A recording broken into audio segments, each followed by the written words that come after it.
of it will be placed a link on the UDI website. So that's why the camera, the lights are here. Also, if you want to join the discussion on Twitter, you can today. We are using the hashtag UDI debate. And you will find also that we have a couple of gentlemen that are going to be tweeting out to our audience today. So UDI Victoria is the Twitter handle, and you can also, I'll get every candidate an extra 10 seconds at the beginning of their opening remarks just to introduce themselves and their Twitter handle. And if you can find me as well, because I'll be making some comments as we go along just to speed things up. And my Twitter handle is Stephen, S-T-E-P-H-E-N _ Andrew, A-N-D-R-E-W. And if you're following along online right now, I'd also like to point out that you can, if you would like to send us a question as well, do so. Primarily, we're going to be dealing with development and housing issues today. And all you need to do is just make sure that you send that or attach UDI Victoria, the Twitter handle, to your question, and we will pose it to the candidates that are sitting here. So our candidates are going to have 1 minute and 10 seconds to make their opening remarks so that they can get their Twitter handle out, and there will be furious fingers going at the table. So first up is Joanne Roberts. Joanne? Well, I'll start by saying thank you, Stephen, and my Twitter handle is @JoanneRobertsYYJ. So Joanne without an E. So thank you very much for having us here. Some of you will know me as a journalist, most recently the host of All Points West on CBC Radio. I see a number of people in the room that I have interviewed. I feel like I have been living and breathing downtown development for the past 34 years because I'm married to Ken Kelly. And for those of you who know Ken, you'll know why that's the case. What you may not know about me is that in addition to my journalism degree, I have a political science degree. And I also ran a small business, which I owned and operated for a number of years with a dozen employees. It was a media monitoring firm, and I feel that gave me a great experience of small business. So why have I chosen to get into politics? Well, I entered politics because I wanted to fight for the CBC. It was being gutted, and I was not able to speak out.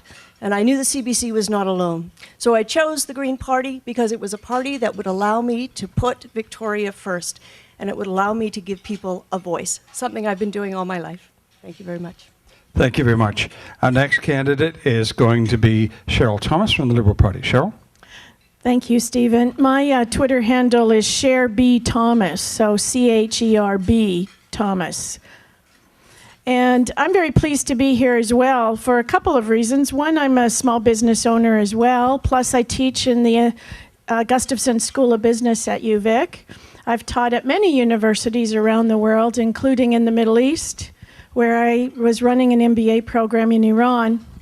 So I greatly appreciate what our image has faltered greatly on the international scene. So one of the reasons I got involved. But while I was working in the Middle East, I consulted to many, many multinational large construction firms, guys that were doing $7 billion a year around the world. So I understand your industry. I've trained in your industry. I've worked in Canada, US, all of the Middle East countries, as well as down in Venezuela, working on those big projects. So I'm pleased to talk to you today about those. Thank you very much, Cheryl. And our final speaker today, doing their opening remarks, is Murray Rankin from the NDP. Murray. Thank you, Stephen. And thanks to the UDI, I see Sarah Pope of your board here, who can attest to the torture it is for an old law professor like me to speak for 1 minute only on any topic. Bear with me. I moved to Victoria 30 years ago. I raised children in Fairfield, Oak Bay, Rockland areas of the city. I managed a law firm downtown Victoria for many years. And now I am in the opposition, the official opposition in the House. I have been a member of Parliament here before. I'm anxious to get Victoria downtown back on track. I think there's some exciting things a federal government can do. I want to talk to you about them. And I want to be a strong voice for Victoria in a Tom Mulcair government, which seems more and more like a likelihood. And to do that, I, of course, need your support, and I would hope that you would allow me to have that support. There's some exciting things we'll have time to talk about as this discussion goes forward. I'm looking forward to it. And because I know his Twitter handle off by heart, it's at Murray Rankin, believe it or not. A strange Twitter handle he has there. Okay, so we're going to just give you a couple of ground rules. The candidates have been asked to keep their responses to 45 seconds in length. So Murray's really got his work cut out for him today. And the reason we're doing that, they obviously need some training, because if they get into the House and have to start answering questions in question period, they only get 45 seconds. So this is going to be a training session for your candidates. We do have someone keeping the timing at the front, just so you know. They'll be holding up two cards. One says 15 seconds, the other one says time. And we're not going to ring you off or get the hook out. I am going to say thank you. So candidates, if you could please keep to time, we'd appreciate it. Our goal is to understand the individual party platforms today and how your party is going to address development industry issues. And so we're going to ask you, please do not criticize the other parties. I'll jump in and kind of cut that short. UDI has provided a list of topics, by the way, that will be discussed here at the luncheon today, but not the actual questions. We welcome questions from the floor. Priority, though, will be given to questions on development-related issues, and then if we have more time, we're going to move on. And also, to liven things up a little bit, which is the first time the candidates are going to be here this at some point in the program, I'm going to allow each candidate to ask the other question, a question of their choosing, to whatever question they want. I'm going to ask you to keep your question to 20 seconds so that it's pretty tight.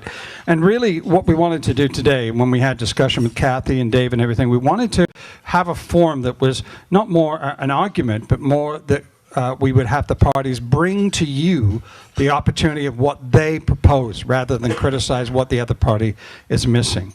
So we're going to start off with our first question, and Joanne, I'm going to address it to you first of all. It's on the issue of affordable housing. This does come from our board and members. We solicited questions from them. The private sector, the nonprofit sector, the province and local governments have been actively and valiantly trying to address the need for affordable housing in our region without significant federal assistance. What will your party do to support us to continue this, or do we have to go it alone? The Green Party is happy to support the moves for affordable housing. I think we've seen a great move announced today by the City of Victoria. But we also need a national housing strategy, and certainly that is a big part of our platform. We need to increase diversity in our housing market. I don't probably have to tell you that. So that means we need to have more rentals, more co-ops. We would look at the possibility of having an investment credit for rentals so that investors would have something they knew they were getting. But we would also put funding in place for the cooperative movement to allow that to grow in this city. Thank you, Joanne. Cheryl, what would your party do for affordable housing, please? The Liberal Party actually has a very strong platform on providing a national housing strategy, looking in cooperation with developers and municipalities to develop rental and ownership housing. And we're going to be part of our $60 billion infrastructure. A piece of that is social infrastructure, which includes affordable housing and social housing and co-op housing, etc. There will be $125 million annually for 10 years to provide modest labor or modest markets, and it'll be available to developers to apply for these credits so they can produce the product. Thank you. Murray Rankin. We think the single biggest and most important thing for home ownership support is to grow the economy so people have disposable income. And we think that's a critical aspect of the housing issue as well. So we have committed to reducing taxes for small business from 11% to 9% immediately. We're committed to a $15 a day childcare program cost shared with the provinces, which will allow people to buy goods and services like housing if they have more money in their pocket. We will continue to show strong support, we hope, for the Canadian Mortgage and Housing Corporation through things like the RRSP home buyers program. And we want to focus, if I had any more time, on the critical need for more rental housing and incentives to get us there. We're going to stay with affordable housing. And ladies and gentlemen, if you have any questions on affordable housing and rental housing, and by the way, I just want to point out, our candidates know this, affordable housing and social housing are two different issues. I do want to make that clear. This question actually is directed about a liberal policy that we came in from our leaders, and so it's interesting. We're going to start with you, Cheryl. The Liberals have announced that they will waive the GST from construction on rental housing, and they are proposing millions to upgrade existing rental stock. What are your thoughts on this, and what initiative and what would you do specifically? I know some of you have addressed that somewhat, but Cheryl, we'll get you to respond to that, please. Okay, well, on top of that initiative I mentioned last time is new residential rental property rebate. We're going to the 100% instead of the 36% rebate on the GST, which should help as an incentive to build these housings. Also, we're going to direct CMHC to create a new Canadian infrastructure bank to provide financing to support these initiatives. And there'll be purpose-built rental housing that you can access those funds in order to build those. And also, the social infrastructure includes funding specifically for providing housing for the homeless and dealing with that situation as well. So I can talk more about that in another question. Thank you. Murray Rankin. Again, we believe that it's critical to address the rental part of the equation. We know that in Victoria, almost 60% of our households are renters, and almost half of those renters spend more than the recommended 30% on rent and utilities. We think, like Cheryl, that working with the Canada Mortgage and Housing Corporation is an important first step, but we need to work on incentives under the Income Tax Act. There are many things that have been done in the past under other governments that we think we need to examine more carefully. The idea of the GST aspect is something that also deserves study. Thank you, Joanne Roberts.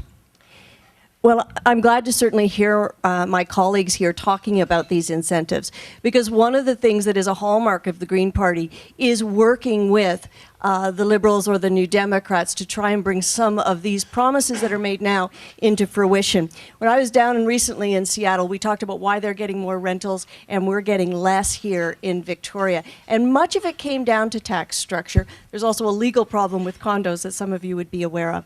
But I think in a national housing strategy, we can work with the federal government and the provincial government to see how we deliver those incentives in the best way for this marketplace. And that's important. We have to understand this marketplace and have something that's tailored to right here.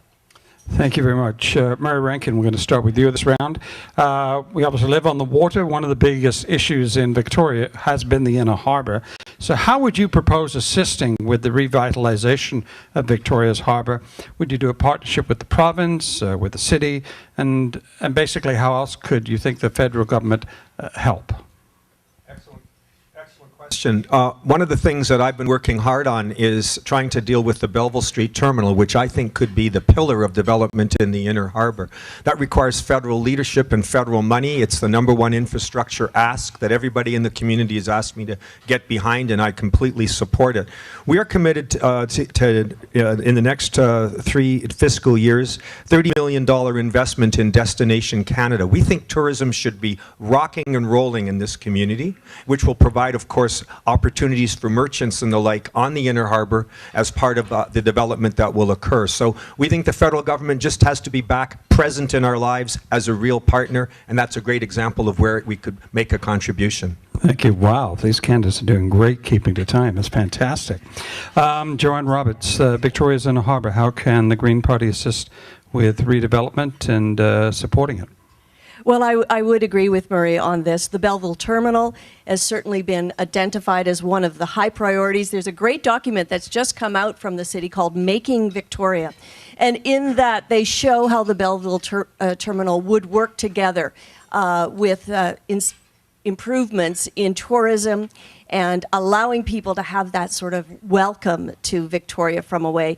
So $18 million is what the city is looking for from the federal government. The province and the city are already at the table.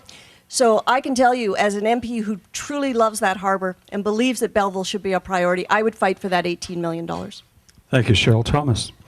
Well, we'll just make it 3 out of 3 and say we'll work for the Belleville Terminal. We all recognize how important that is.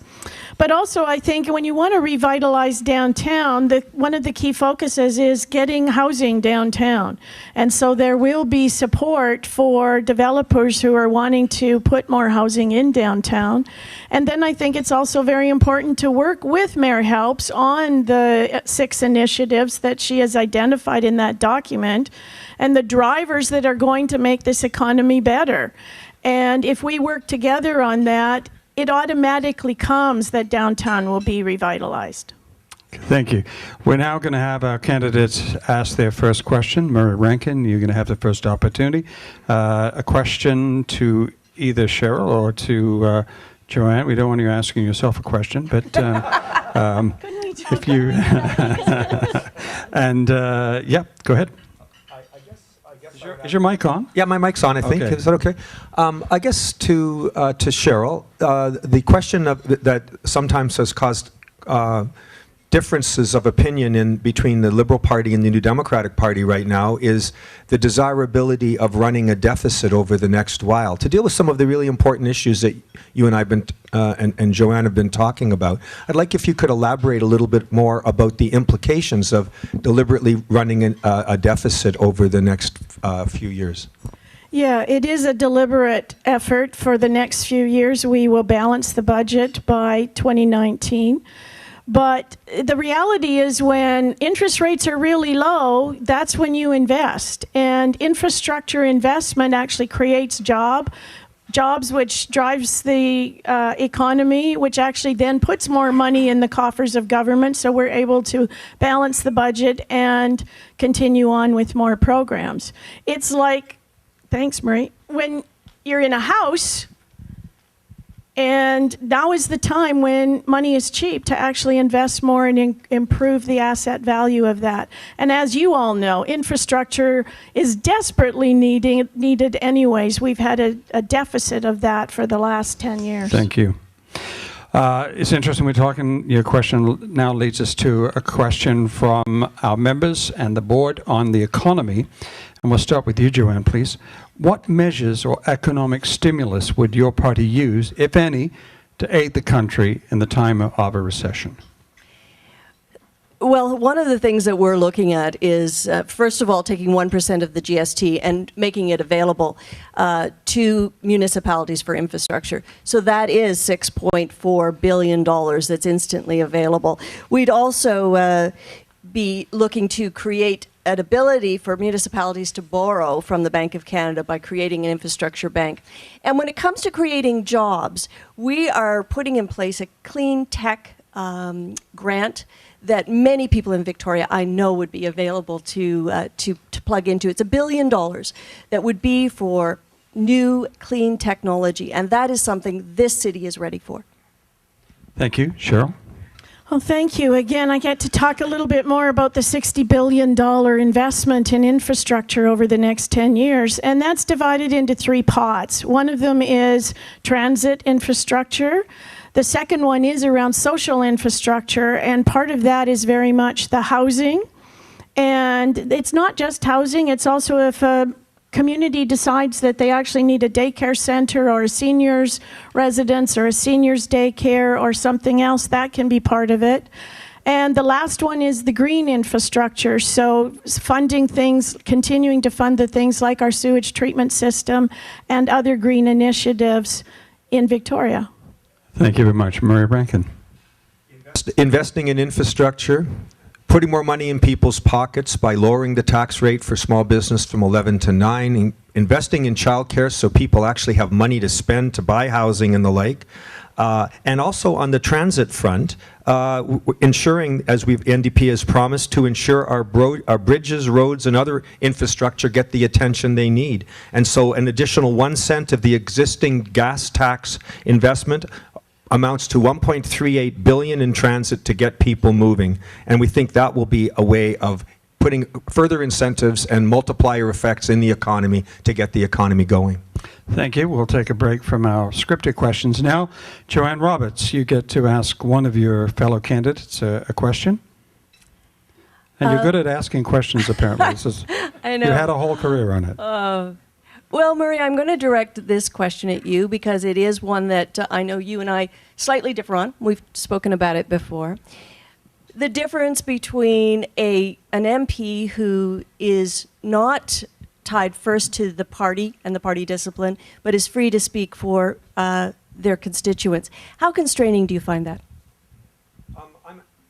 I'm actually proud of the party that I joined. It's a party that's built on principles going back a great long time, and Tommy Douglas happens to be one of my heroes. And the values of that party are values that are my values. And so I find that I'm speaking for Victoria in caucus.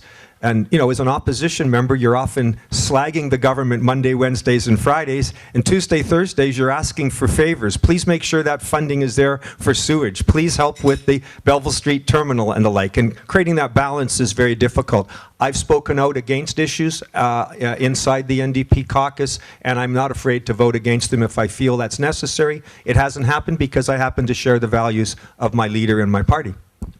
Thank you very much. So, Cheryl, we're talking about governance issues. This is a bit of a tricky question, so I kind of need you to listen a bit.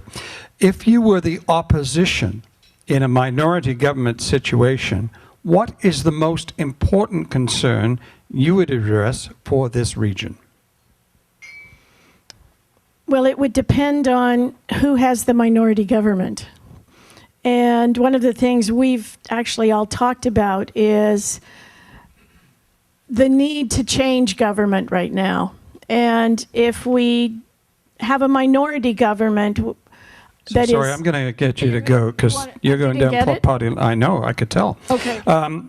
If you were the opposition, if you were sitting in the opposition in a minority government situation, what is the most important concern you would address for the region? Okay.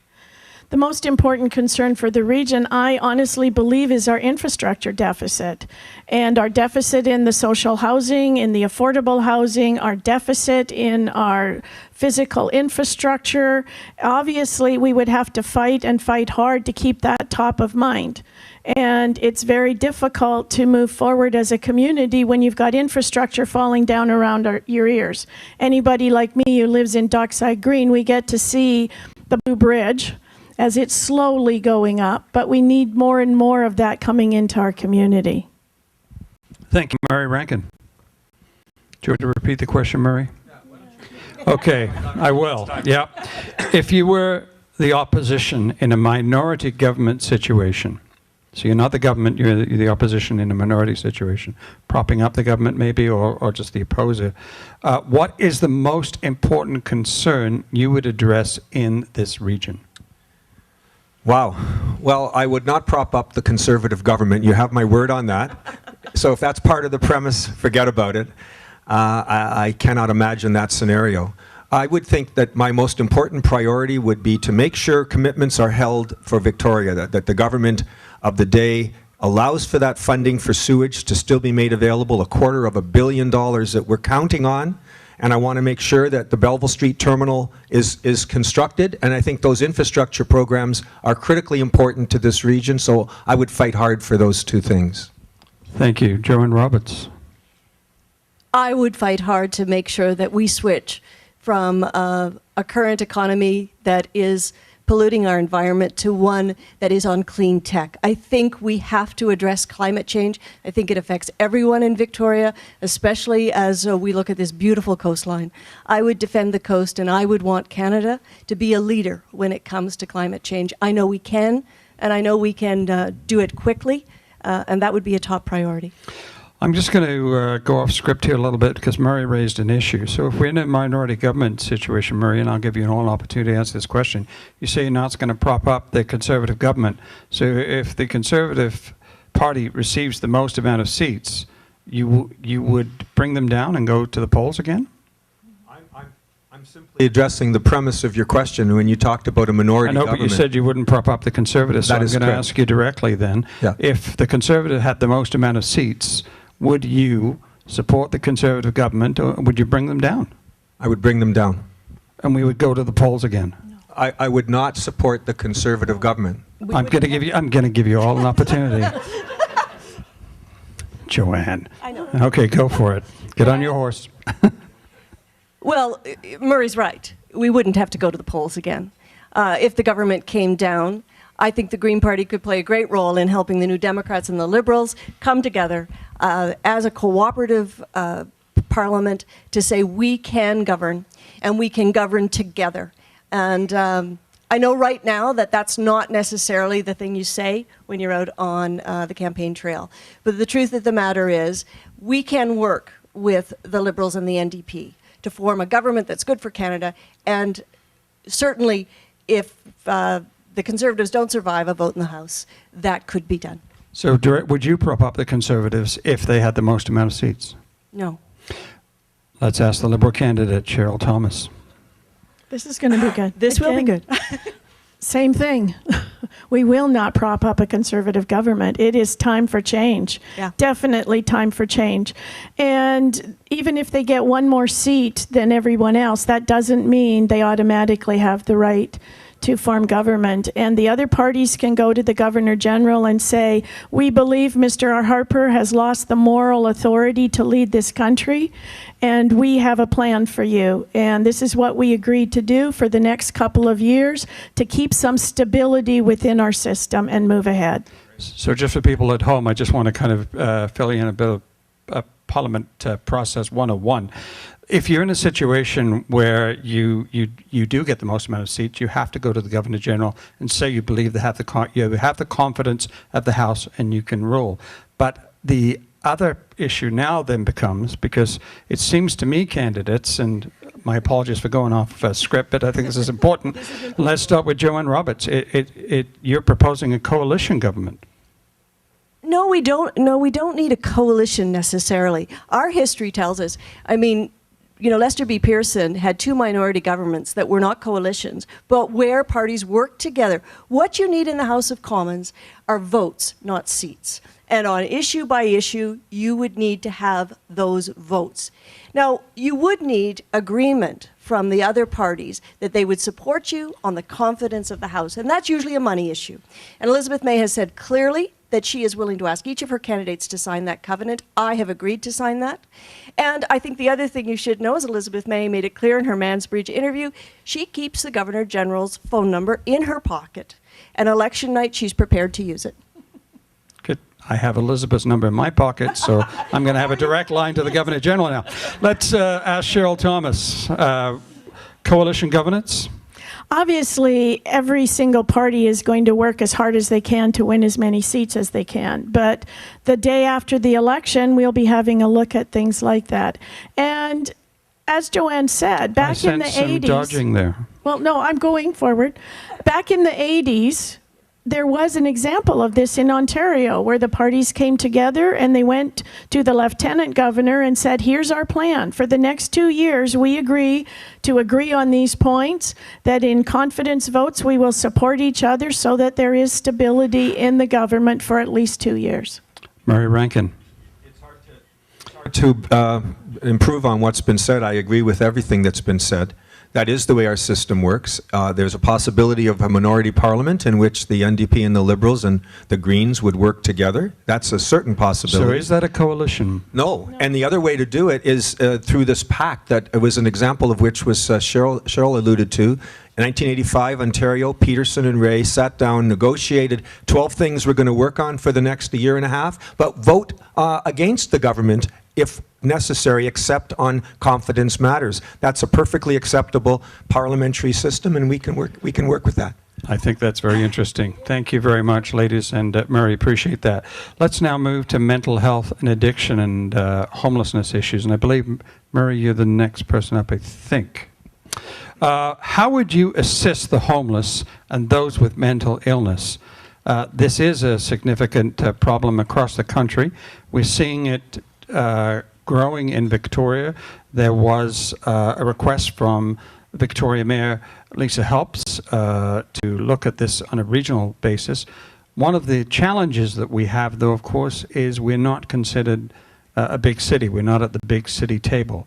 Is there anything your party will do to further assist as a federal government to deal with this issue? The Times Colonist had an editorial about it at the end of July, in which it said, after the whole issue with Topaz Park and homelessness was addressed, they said that the federal government is, quote, missing in action in this community on this file.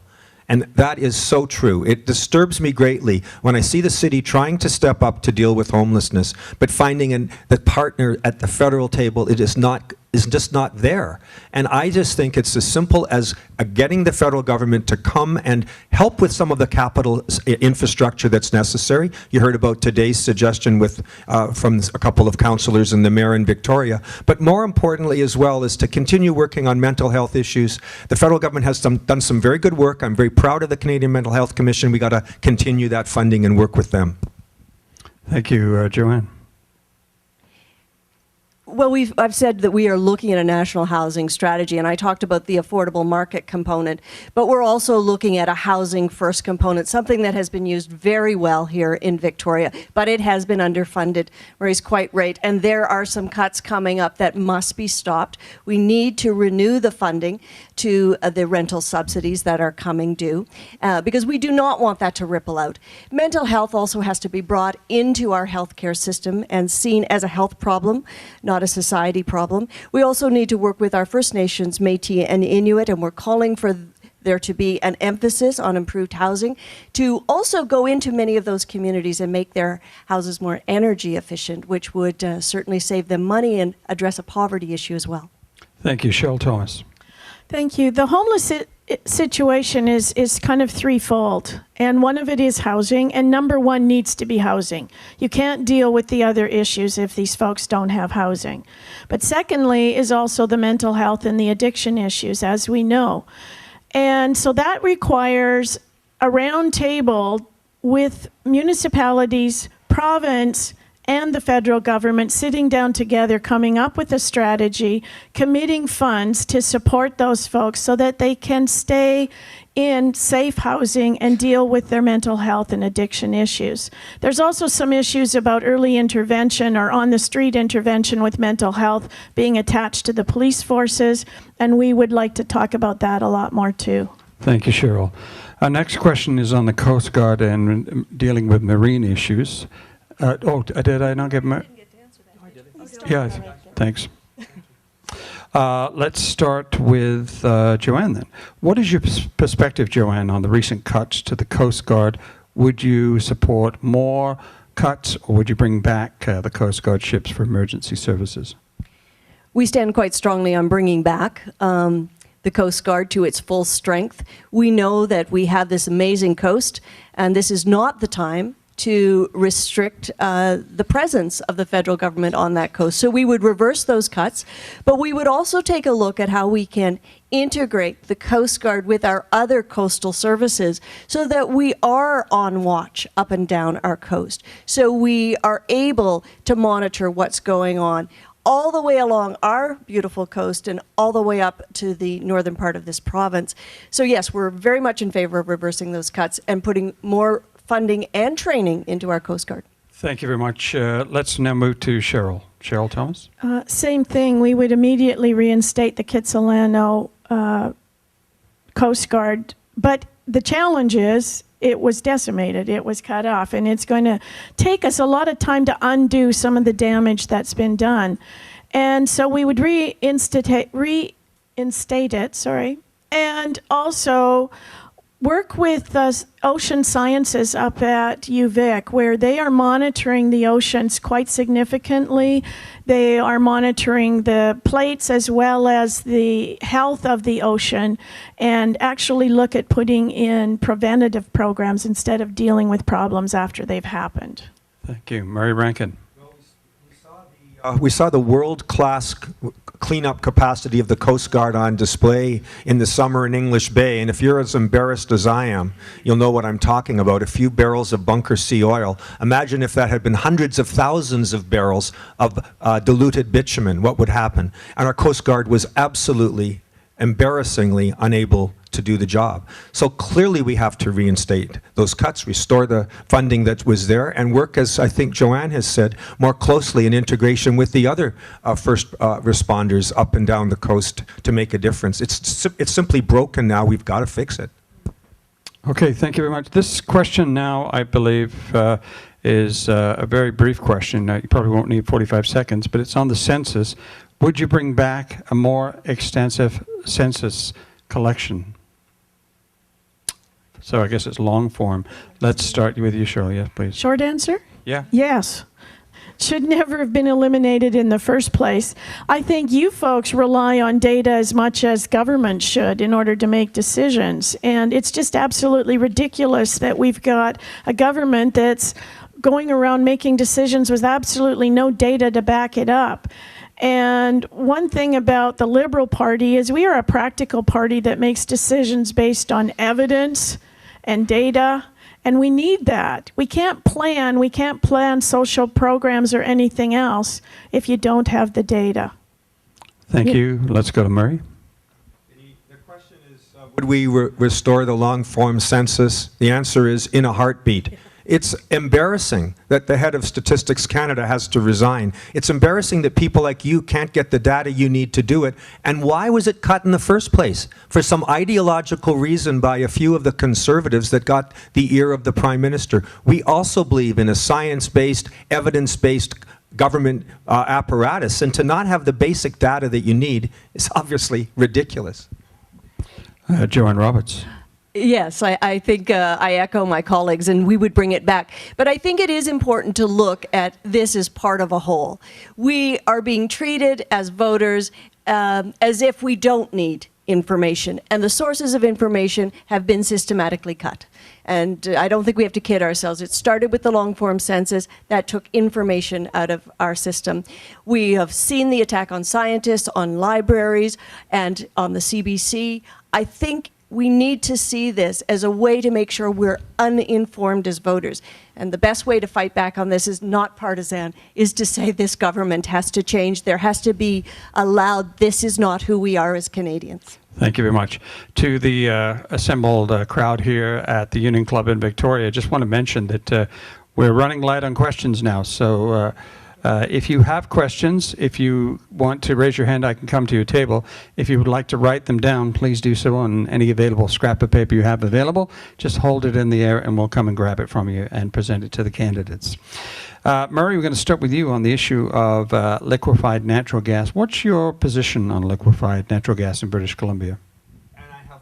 Seconds to talk about LNG. I can't even clear my throat in time to talk about that.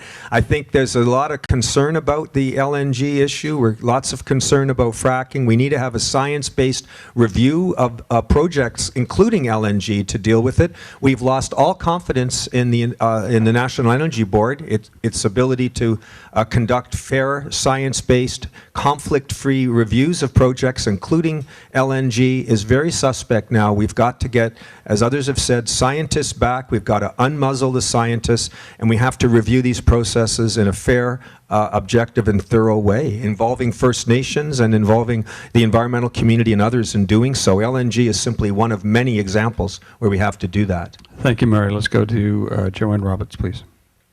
Well, I would agree with Murray. What we're not looking at when we look at LNG is what it means, not just when it comes out of the ground, but there are questions that we need to raise about fracking.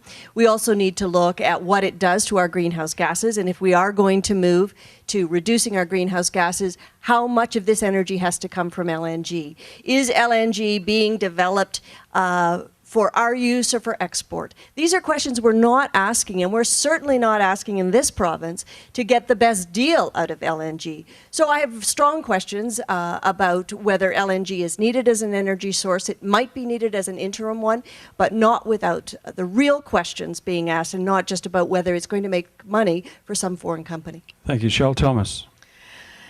LNG, it's going to take us a lot of years to get off of our dependence on fossil fuels. So we do need to come up with some strategies that work. But my concern is around how our environmental review process has been absolutely gutted.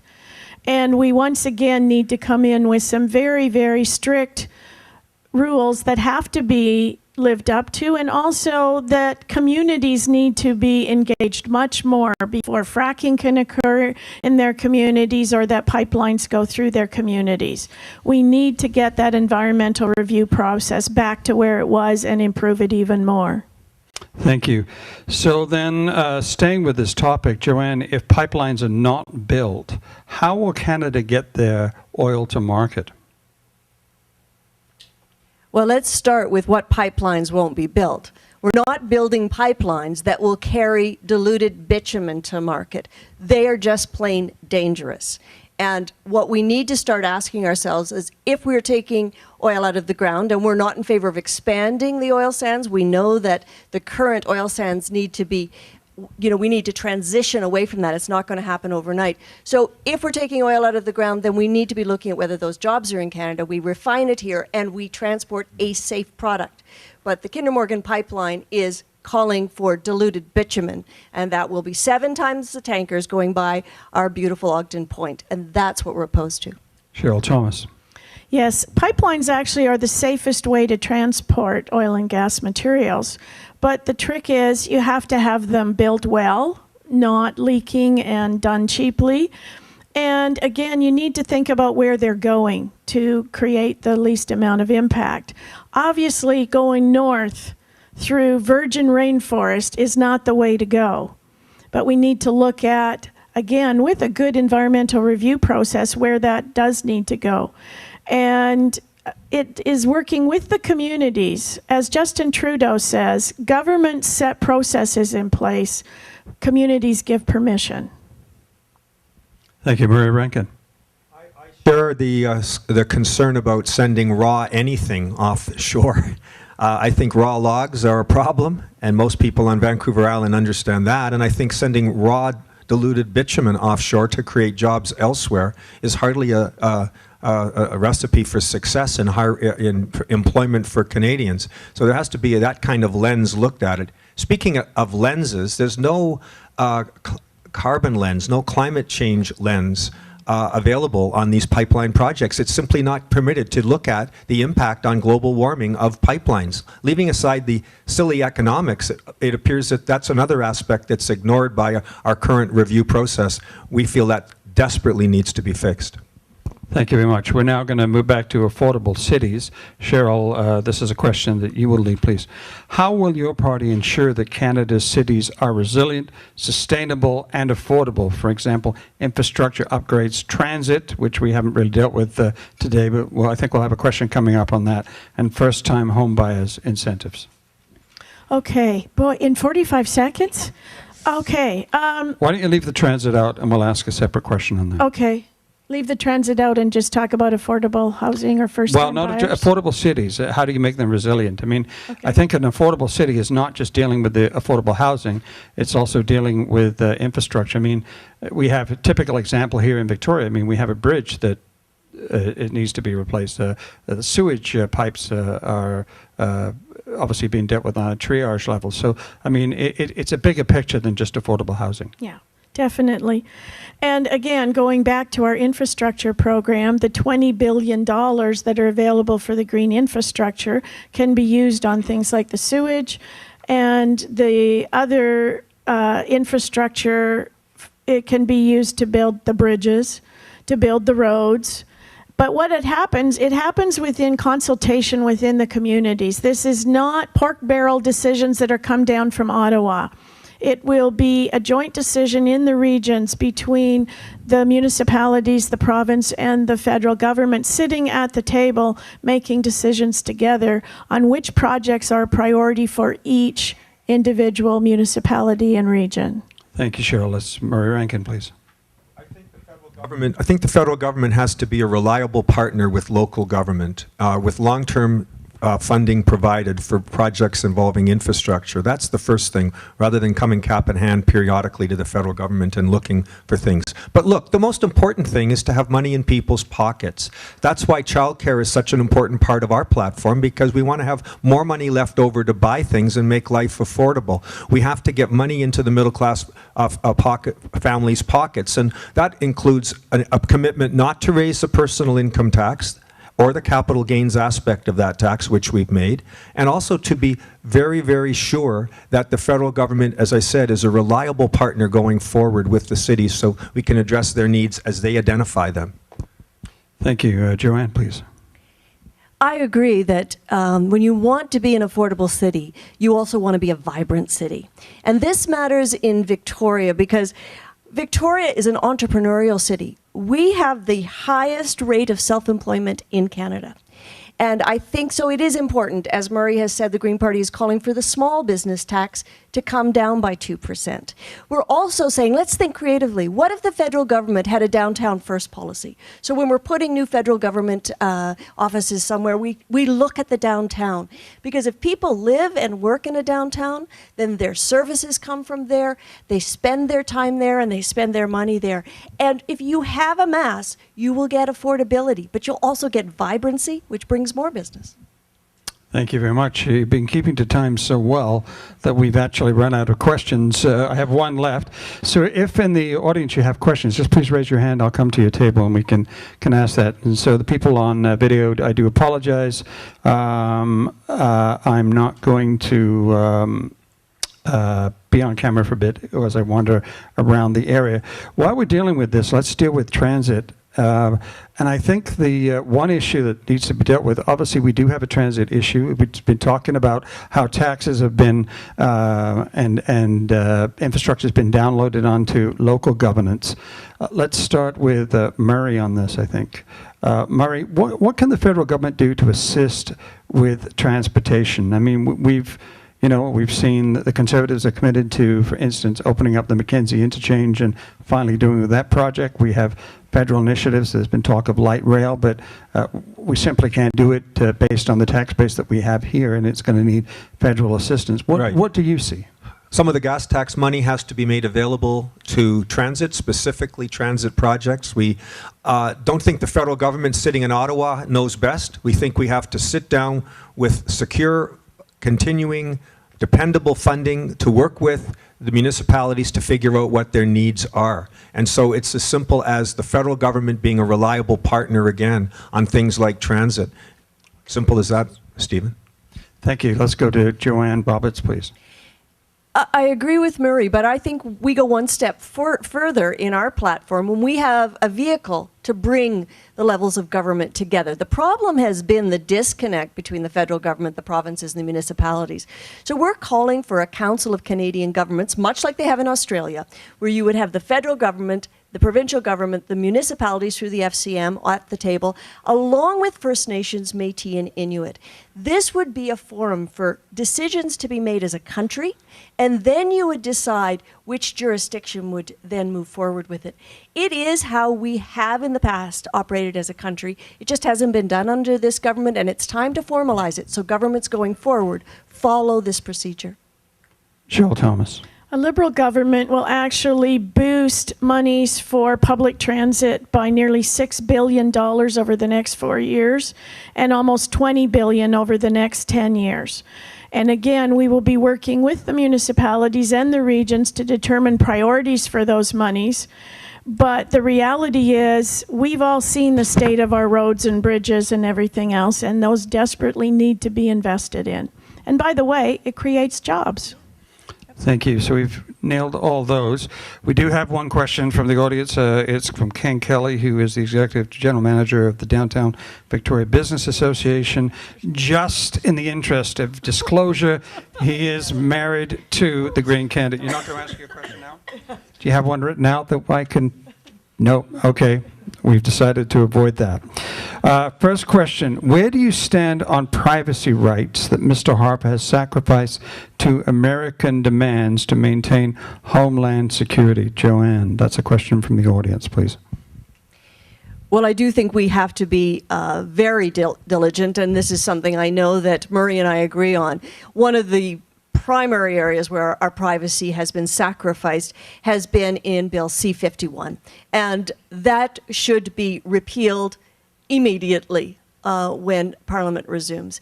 Bill C-51, not only is it unnecessary, it does not make us safer, and it does open us up to sharing information that in our country we should be keeping private. And it could be just a gathering of people who are peacefully protesting, and suddenly that information is being shared with 4, 5, 6 different departments and with other governments. Thank you. Let's move to Cheryl Thomas from the Liberal Party, please. Well, as somebody who lived in the Middle East for 8 years, where every single phone call or email that you have is monitored by somebody, and if you happen to say something wrong, they're knocking on your door. So we certainly don't want to be in that situation. And in today's environment of the high technology and the ability that governments have to absolutely monitor everything that we do, we need to be diligent in making sure there are laws in place to protect us and protect our privacy and protect our information. Let's go to Murray Rankin from the NDP. When I was at the bar here in Victoria, I argued a case involving the USA Patriot Act and records from Canada going to the States and being open for everybody's review.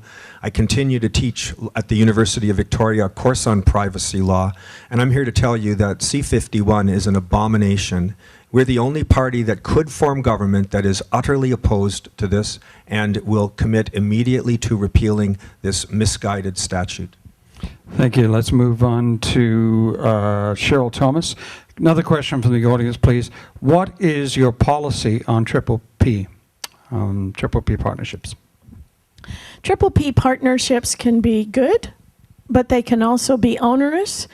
And I think we need to be flexible when we're looking at Triple P partnerships. It doesn't need to be in a prescribed manner that is set out by the government.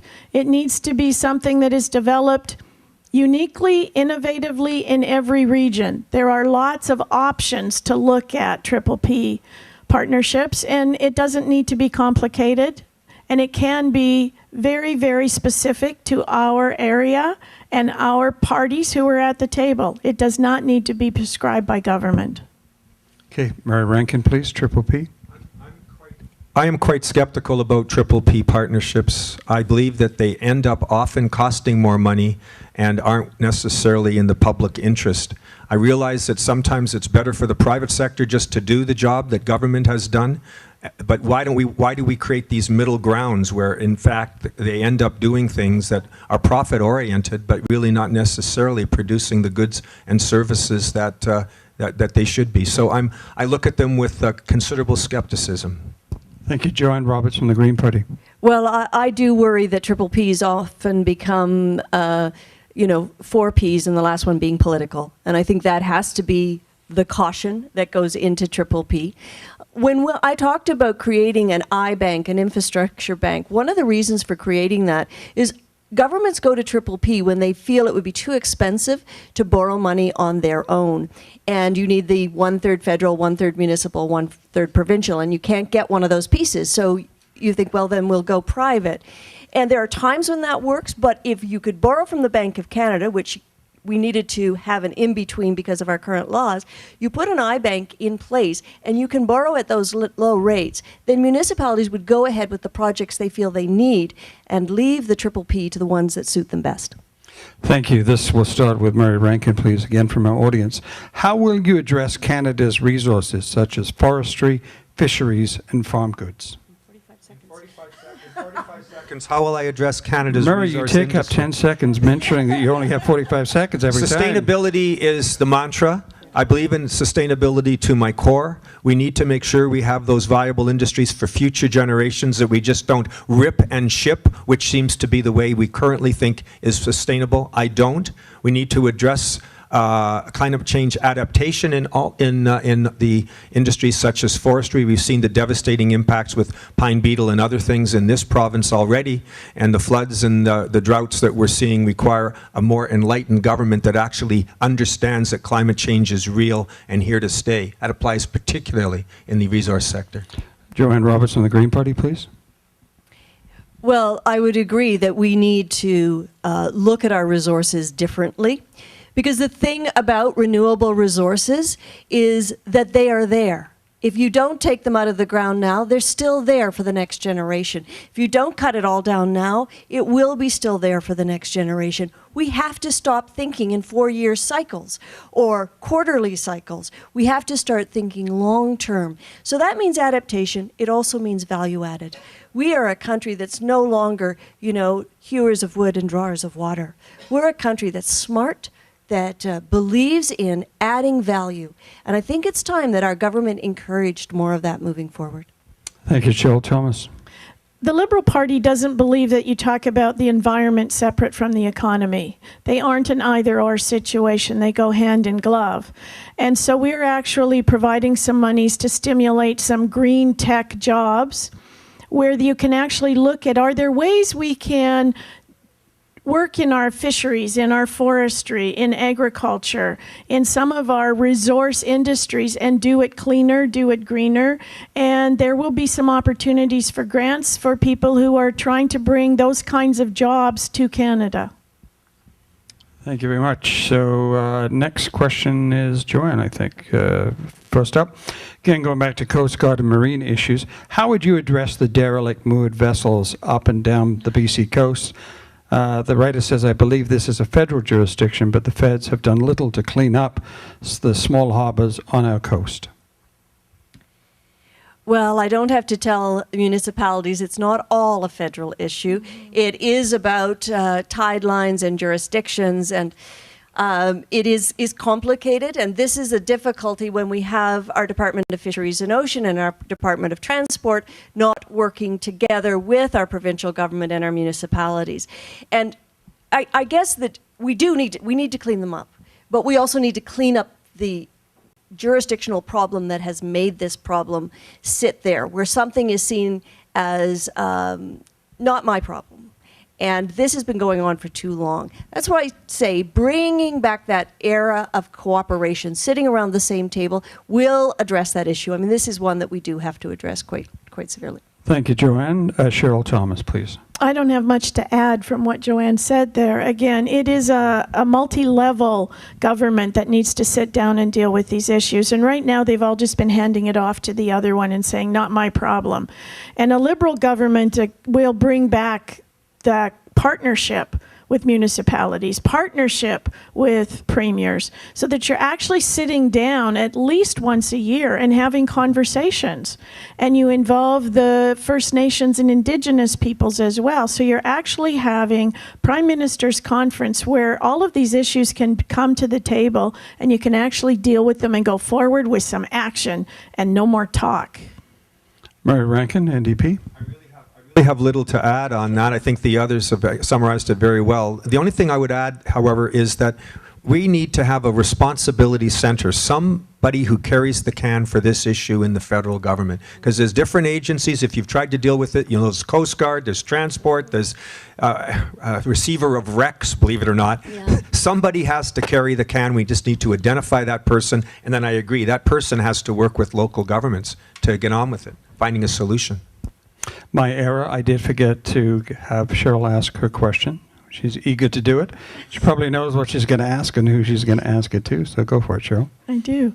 Actually, my question's for Murray, and if you could just enlighten me, because I'm really struggling about how the NDP are going to provide all of these programs and extra funding, but still balance the budget this year when oil prices are as low as they are.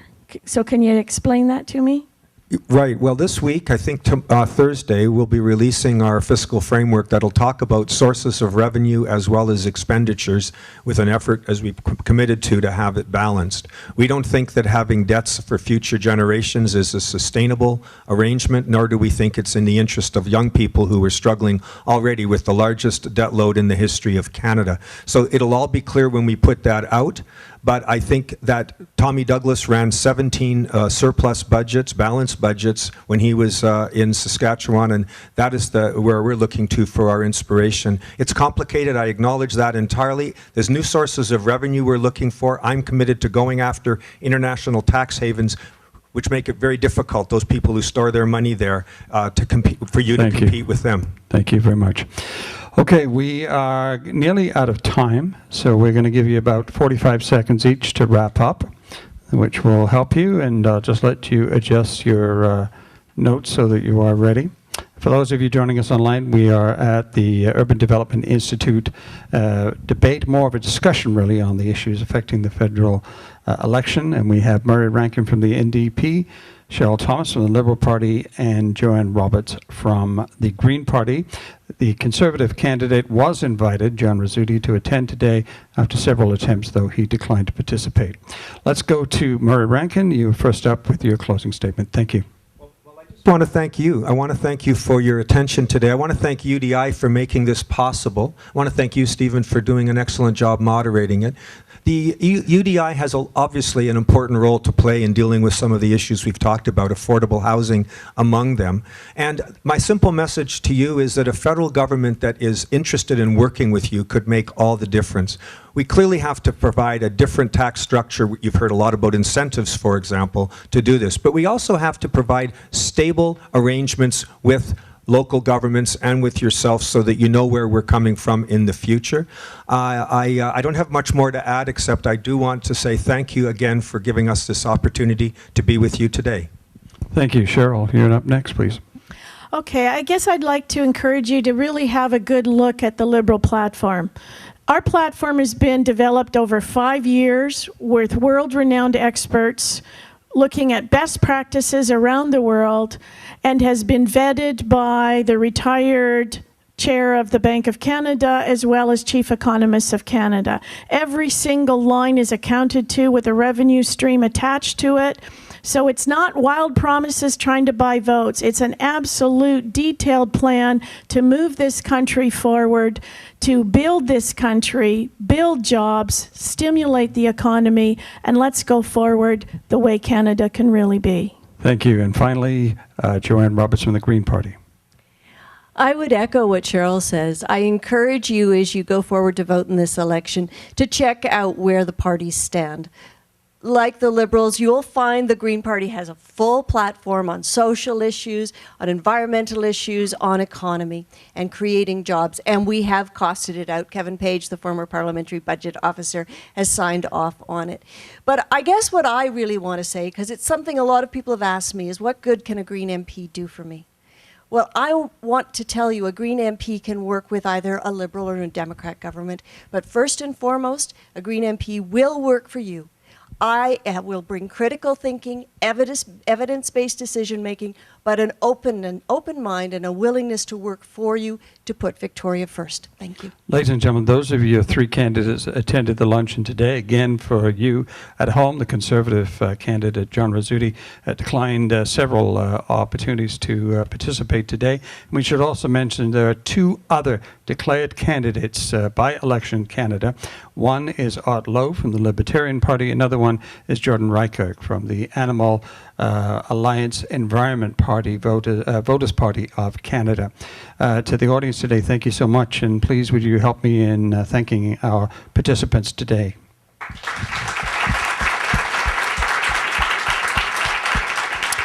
And we're right to time. I'll give Dave a couple more seconds.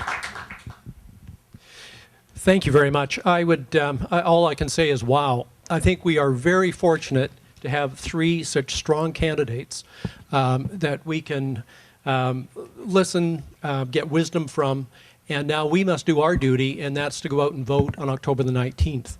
So we must encourage everybody to get out there. I think as we're all reading, it's going to be a very close election, so every vote is going to count. Thank you very much to Joanne Roberts, Cheryl Thomas, Murray Rankin, and to Stephen Andrew for being the moderator. What a great job.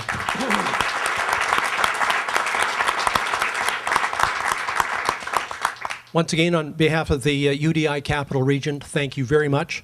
I appreciate you all attending today. I'd like to just make note that our lunch sponsor, IWCD, there's a little thing on your table here, probably in front of you. Take it home with you and take a look at it tonight, and it just tells you a little bit more about IWCD. Thank you very much for coming today, ladies and gentlemen.